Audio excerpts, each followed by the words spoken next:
Here we go. Oh, I gotta stop the recording here. I forgot. You didn't stop yet. No, I mean, it's okay. I can do it again, but gotta record again. File. Just gonna recording.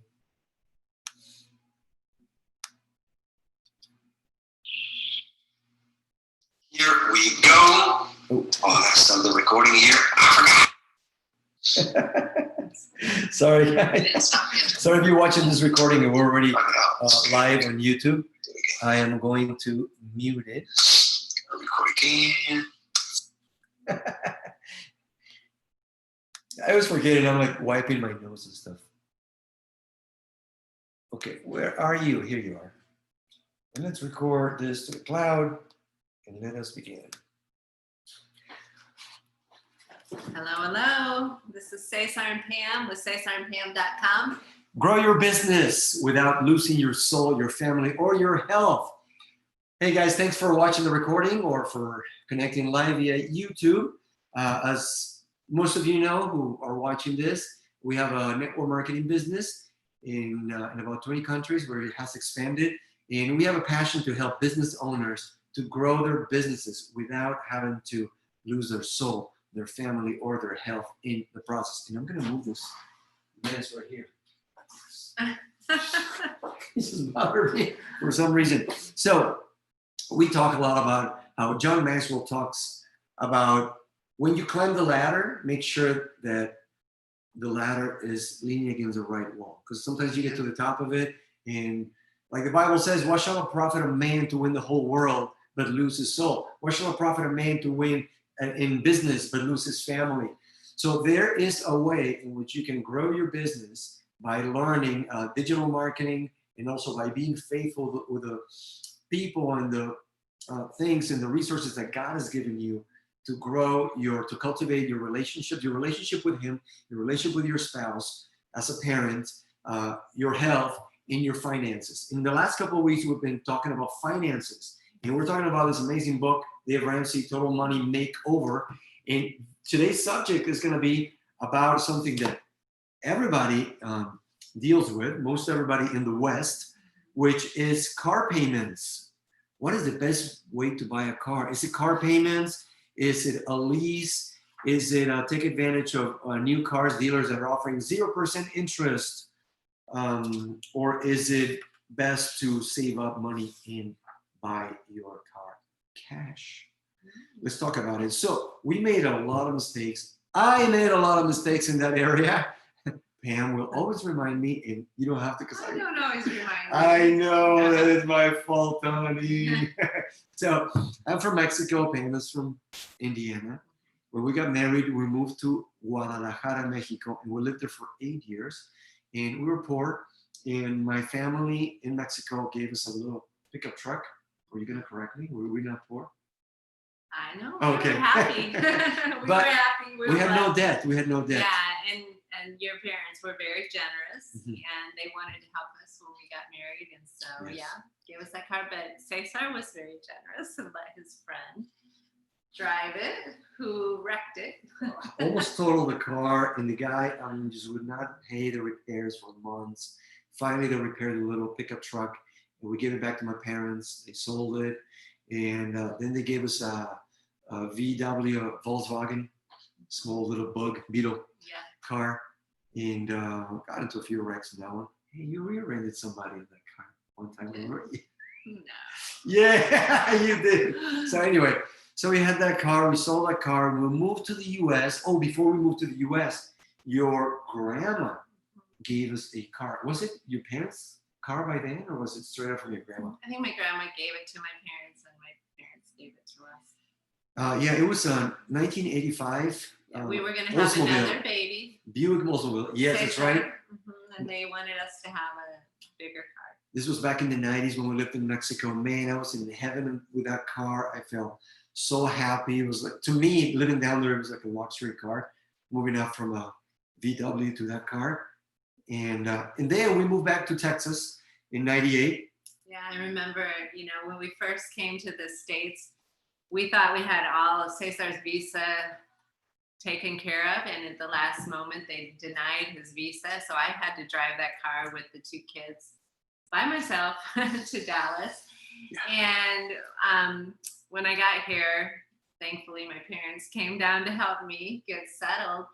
But I went to visit churches, and I remember telling Cesar that, wow, it's different here in the US. I said, I parked our car and I looked around, and it was like all SUVs or minivans, but like nice cars.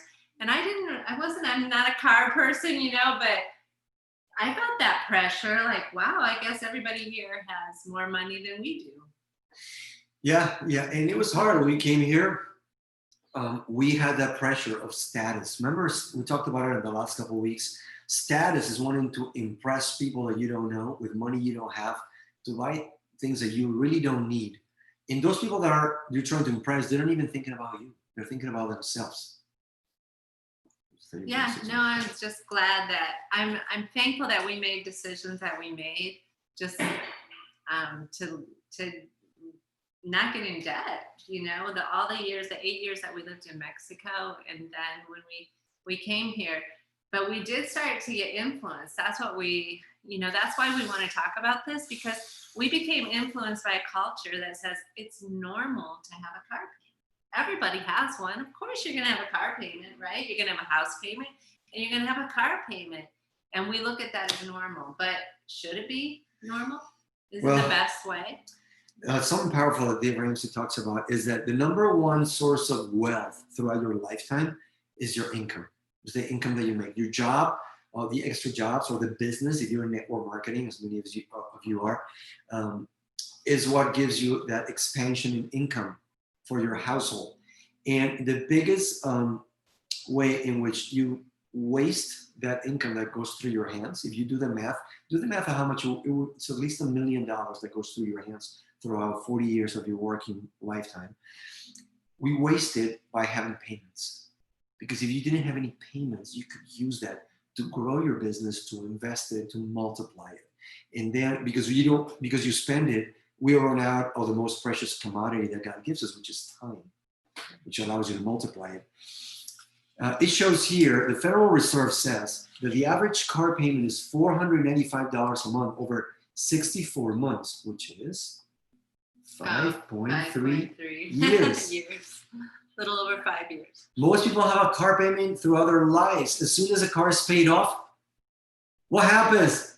Get a new car and have a new payment. You get car fever, because about 2 to 3 years in everyone, about every 5 years, people feel like, man, I need a car, even though you really don't. So let's look at the numbers for that. You missed the opportunity to save money. If you had invested $495 a month from 25 to 65 years old, which is a normal working lifetime, in an average mutual fund, 12%, the 80-year stock market average, you would have $5,881,779 at age 65. So you're saying that instead of having an average car payment of $495 a month, you save that and invest it. This will be an example of investing at 12%. Wow. Okay. Just $5 million? $5 million, assuming that you make 12%, right? Okay. So some of you might have listened to our last talk when we talked about rent to own. Maybe you were tempted, like myself, to think, oh, that's for dumb, unsophisticated people. Who would do that? But check this out. It's worse to actually have a car payment. If you put $495 a month in a cookie jar for just 10 months, you would have nearly $5,000 for a new car. Now, I'm not saying you should drive a $5,000 car every time, but if you have no debt and you can wait another 10 months, you would have now $10,000. If you waited another 10 months, you would have then $15,000 for a $15,000 car in just 30 months, which is 2.5 years. Now, why won't most people do it? Because we are embarrassed to drive something that is beat up. But if your car is driving, it doesn't even have to be beat up. I'm thinking about like my parents' car, the boys' grandparents, that our son was able. The trade-in value was only $1,500, but it's in great condition. Is it 2012? or 8. 2008. I don't know. It's not new. It's a Honda Accord. It's nice. It Good looks, condition. yeah, it's in great condition. So it doesn't mean it has to be beat up. You can find decent cars. Yeah. Talk about this, honey, because you talked about it during the list. It really stood out to me what Dave Ramsey says in his book. He says it wouldn't be fun to drive an older car, but I knew that if I would live like no one else, later I would live like no one else. Today, I am convinced that my wife and I are able to do anything we want financially, partially, because of the car sacrifices we made in the early days. I believe with everything within me that we are winning because of the heart change that allowed us to drive old, beat-up cars in order to win. That where he says he believes that it was the heart change, and I think that's what it's about. We don't question many times what's influencing us by culture. We're just it is culture, it's the world. It's saying that you should have something that you can't afford. And if we're willing to look at our hearts and say, you know what, it's pride. I got to be willing to live within my means and not go into debt. Then, I mean, he's saying that their success it's built on that. And I think that's what God rewards, our heart change. Yeah. I love the quote here where it says, you have to reach the point that what people think is not your primary motivator. Reaching the goal you have is your motivator. Ask yourself, what are the goals that God has for you and your family? Not just for provision, but to impact the lives of others, to impact your community, your church. What are those dreams that God put in your heart that you want to accomplish? And that God has maybe already given you the means to it, but maybe you're spending it on yourself. Yeah, we've been evaluating that because one of our goals is to be able to give more to other people, missionaries that we know around the world. And a lot of times we think, well, we'll wait till we have more money. But like Cesar said, we're looking at where do we have money now that we are spending it, but unwisely? Where we're spending it on ourselves in some way. And that's what, if you're making a car payment of $400 a month, and you could have a car paid for, but that was older and not as nice, you could be giving $400. You could be not even thinking of your next upgrade. Yeah. I'm like, wow, that's convicting. Yeah. And he says, do you remember the circus game where you swing the large hammer over your head to hit the lever to send the weight up to a pole to ring the bell? You reach the point that you want to ring the bell. Who cares if you're a 98-pound weakling with gawky form? The girls are still impressed when the bell is rung. When the goal, not how you look, begins to matter, you're on your way to a total body makeover. So don't worry about what other people may think. And remember this, people are not thinking about you. Yeah. They're thinking about themselves. Dale Carnegie says in his book, How to Win Friends and Influence People, look at a group picture. Who do you look for first? You take a picture and you're like, oh, I look pretty good. I'm posting it. Boom. And other people might be like, they're just turning around, the bald spot going on, but as long as you look good, right? So people are thinking about themselves. Don't worry about it. Just do what's right for you and your family and what God has called you for. If you're willing to sacrifice for a while, you can have your life's fortune and drive quality cars. What about leasing, Faith? Boom, boom, boom. Read the next myth. The next myth says leasing a car is what sophisticated people do. You should lease things that go down in value and take the tax advantage. Well, what's the truth? The truth. Consumer advocates, noted experts, and a good calculator will confirm that the car lease is the most expensive way to operate a vehicle. So we moved back to the U.S. and we had just a little, the Oldsmobile, Cutlass Oldsmobile, 1985. It was running great. And then we needed a second car. I started working for the bank and I finally got a loan. And before I started reading Dave Ramsey. Yeah. And so we got a loan. It was a Hyundai Elantra. Everybody gets a loan and everybody has a car payment. And my friend Walter, who drove a Mustang, went with me to go buy the car. Good influence. Yeah. We bought a new car. It was like $11,000. I mean, I paid all this interest. to buy that car, which we're going to talk about on the next point. But anyway, I found out about it. And I'm like, oh no, I got to pay it. I figured out the interest I was paying, and we learned about these principles, and I paid it off. So we paid that off, and then your parents had another car they were going to get rid of. And I forget if they gave it to us or we partially bought it from them. It was a Buick LeSabre 1995. This was like around year 2002 or so, 2001, 2002. And we sold the Cutlass to a friend, and we ended up with a Buick LeSabre. We drove that Buick LeSabre all the way to Mexico to see my family, like 2,000 miles easily there and back. And we had those two little cars. And then I got a better job the year 2000. And 3 years into my job, all of a sudden I had some good commission months, and I was looking at new cars. And I forgot everything I had read in this book. Yeah, and you started to do what sophisticated people do. Oh, right? There's a little status in Spanish, little status, and a little midlife crisis. I'll help you going speak on. English, don't worry. Thank you. It wasn't midlife crisis. Oh, It was I remember. It was a Honda Accord 2-door. 2-door. Like we already had how many kids? Whatever. We had I 3 remember kids. saying. We had 3 kids. So you're just thinking about you, like this isn't like Oh. taking the family with you. My This is rational- so inconvenient. It was for work. My rationalization was that, hey, we have a Suburban for the other one. So this is what happened. I started listening on a radio program, and I actually had Pam call with me, call the radio program and ask the guy who recommended that it's a good idea to get a lower payment, to get a lease, and then invest the difference in the stock market.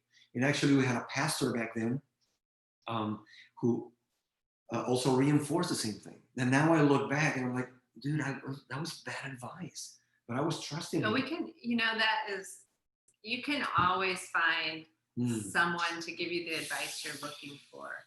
And you really wanted to upgrade, right? And so you were listening to the people who had the sophisticated answers. So I ended up having 2 lease payments of about, I think it was like $600 for a Suburban 2003 and for the Honda Accord 2004.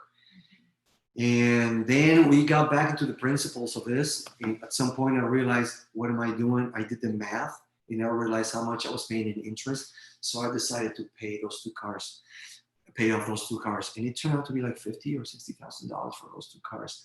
It was really a waste of money because I could have bought the same style of car a couple years older with low mileage still and not wasted so much money in interest. Let's go over. That kind of takes it into that next about what about cars at 0%?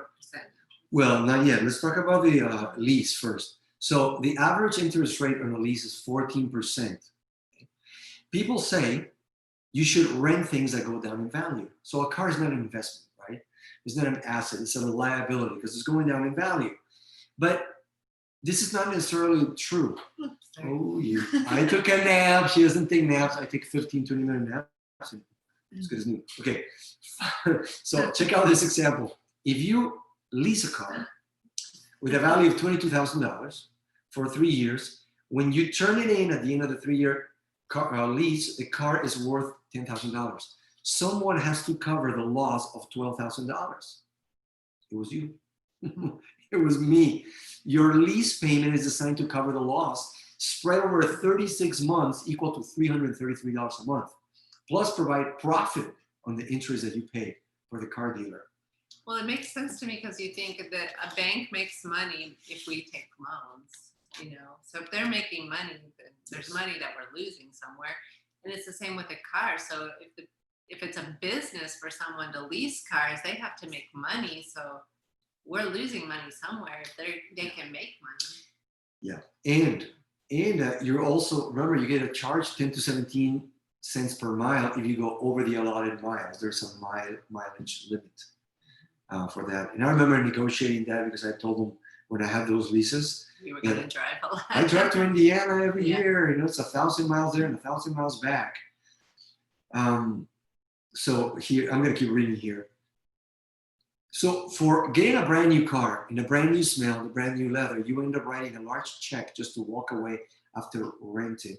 your car. The whole idea of the back end penalties is twofold: to get your lease and to get you to lease another one, so you can painlessly roll the gotchas into the new lease, and to make sure the car company makes money. See, it's easy. We want it easy. We live in a culture that wants everything now, especially on demand. I mean, you can watch a movie, you can binge for a whole series now. We're watching a series called Heartland right now on Netflix. It's an old series, right? So it's like 11 seasons on Netflix right now. Found out they're right now releasing the 14th season. Where we can watch like a whole binge on it, because you can. You can get on Amazon and get something the following day, or maybe the same day. Yeah. People don't want to wait for anything today. So Smart Money Magazine quotes the National Auto Dealers Association, NADA, as starting the average new car purchase for cash makes the dealer $82 in profit. When the dealer can get you to finance with them, they make an average of $775 per car. But if they can get you to lease a car, the dealer can sell that lease to the local bank or GMAC, Ford Motor Credit, Toyota Credit, etc., for an average of $1,300. The typical car dealer makes their money in the finance office, in the shop, not in the sale of new cars. That's interesting. I remember that. That reminded me of it when I went to do something to my bike, and I asked the guy about the bike. He asked me, where is the most profit you make on the bike shop? And he said, oh, it's servicing the bikes. Reminded me of this. Servicing the cars, right? We're going to talk about new cars too, because maybe you're wondering about that. Okay, so car leasing is exploding because we live in a culture that quit asking how much. We live in a culture that asks how much down and how much a month. Poor people think how much a month, ask how much per month. Rich people think, ask how much is it going to cost me total. So, because it almost costs less, way less down and less per month, but in the long run, it is more expensive. And this is a really good example that he talks about. This guy called Craig, who called into his show. What are you laughing about? Something? What are you laughing at? Nothing. Okay. Okay. Craig owned his own business and thought the tax write-off, if his business owned the car, made leasing smart. Craig had the $2,000 in cash to buy the car, a 1-year-old car, used, just like the one he wanted. 20,000. I'm sorry, 20,000. Instead, he wanted to lease a new $30,000 car. That was exactly what happened to me. He missed two important points. First of all, 98% of leasing is done on a new car, which rapidly loses value. Not a wise business decision. Number two, second, creating an unneeded business expense for the sake of a tax write-off is bad math. Let's say that Craig leased a car for $416 a month. That's $5,000 a year. And used it 100% for business, which is not likely. So be careful, because if you get audited, you can get in trouble. But let's say you could take the $5,000 write-off. You don't pay taxes on that money. If Craig didn't have the $5,000 write-off, he would pay taxes on that $5,000, which would be about $1,500 in taxes. So Craig's CPA suggestion that he send the car company $5,000 to keep from sending the government $1,500 sounded as good math, but it's not. What would you rather pay? $1,500, except that he was gonna have to drive a $20,000 car, not a $30,000 car.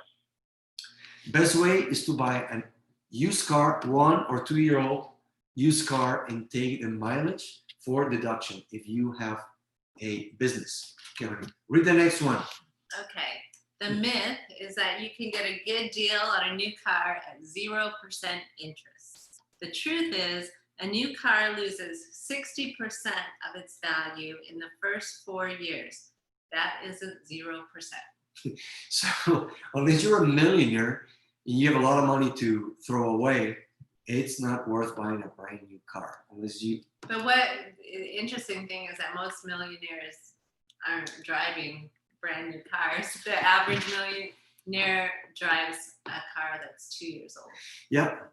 Warren Buffett was doing a conference at a university, and they were asking him about something. It came up about cars, and he told them, a lot of you probably have a nicer car than I do. Number one, my car is a mode of transportation. So my car is fine. It has AC, it runs. It doesn't have to be a piece of junk either, but it drives. The problem is that we want to have something nicer than we are able to afford, right? So for example, a new $28,000 car will lose about $17,000 in value in the first 4 years you own it. Somebody just told us that you lose 30% of the value of a car as soon as you drive it off the lot, brand new one.